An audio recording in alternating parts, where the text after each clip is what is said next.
قرآن و اہل بیت ساتھ ساتھ ہیں تو ہر آیت کے لیے کلام اہل بیت سے سارا ضروری ہے۔ مثال کے طور پر وہ معروف آیت ہے کہ انہ لقرآن کریم فی کتاب مکنون لا یمسہ الا المطہرون، سورہ واقعہ کی بڑی معروف آیتیں ہیں کہ یقیناً یہ عزت والا قرآن ہے کہ جو ایک نظر نہ آنے والی کتاب میں ہم نے چھپا کے رکھا ہوا ہے۔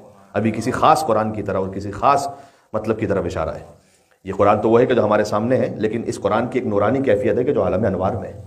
تو فی کتاب مکنون، ہم نے ایک چھپی ہوئی کتاب میں اس قرآن کو رکھا ہوا ہے، لا یمسہ الا المطہرون۔ اس چھپی ہوئی کتاب کو کوئی مس نہیں کر سکتا مگر یہ کہ صاحبان طہارت کے۔ اب اس کا ایک سادہ سا مطلب ہے کہ اس قرآن کو کوئی سمجھ نہیں سکتا مگر یہ کہ جو طاہر ہے وہ سمجھ لے گا۔ تو کیا اس کا یہ مطلب ہے؟ اس کا یہ مطلب بھی ایک سطح پر ہے، لیکن یہاں پر سمجھنے کا لفظ اللہ تعالیٰ نے استعمال نہیں کیا، یہاں مس کا لفظ استعمال کیا۔ لا یمسہ، مس ٹچ کرنا، کوئی چھو نہیں سکتا اس قرآن کو الا المطہرون، مگر یہ کہ جن کے پاس طہارت ہے۔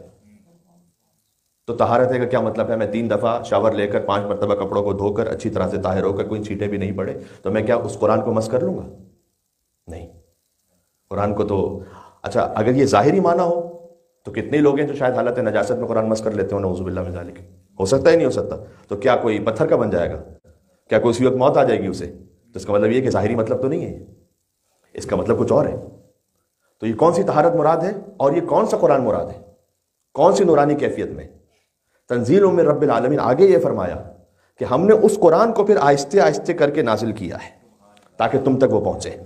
قرآن کی ایک نورانی کیفیت ہے، ایک اس کے لفظوں کی کیفیت ہے۔ وہ جو لفظ ہیں وہ لفظ بھی اتنے قابل قدر ہیں کہ بغیر وضو کے ہاتھ نہیں لگا سکتے۔ وہ جو نورانی کیفیت ہے اس کی جہاں خالص نور ہے وہاں تو کوئی مس ہی نہیں کر سکتا جب تک کہ وہ صاحبان طہارت میں سے نہ ہو۔ اور یہ صاحبان طہارت ہم اور آپ والے نہیں ہیں۔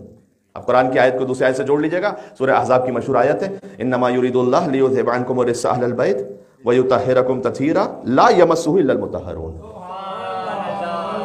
بات ہو رہی ہے، یہ والے طاہرت۔ اللہم صلی علی محمد وعلی محمد۔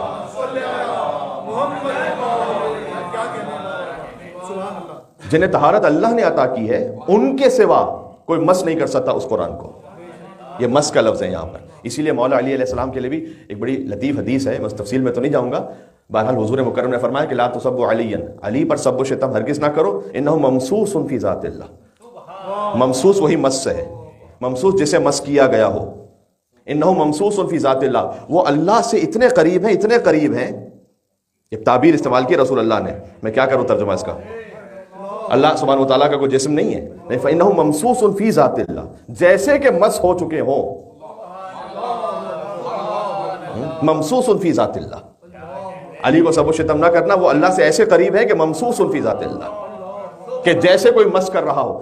مس کر رہا ہوں، میں پھر سے بار بار کہہ رہا ہوں، اللہ کے جسم کو کوئی نہیں مس کر سکتا۔ یعنی اللہ سبحانہ وتعالیٰ نے جسے اپنی صفات جمالیہ اور جلالیہ کا مکمل مظہر بنایا، وہ ہے علی بن ابی طالب علیہ السلام۔ یہ وضاحت ضروری، بات واضح ہوگی۔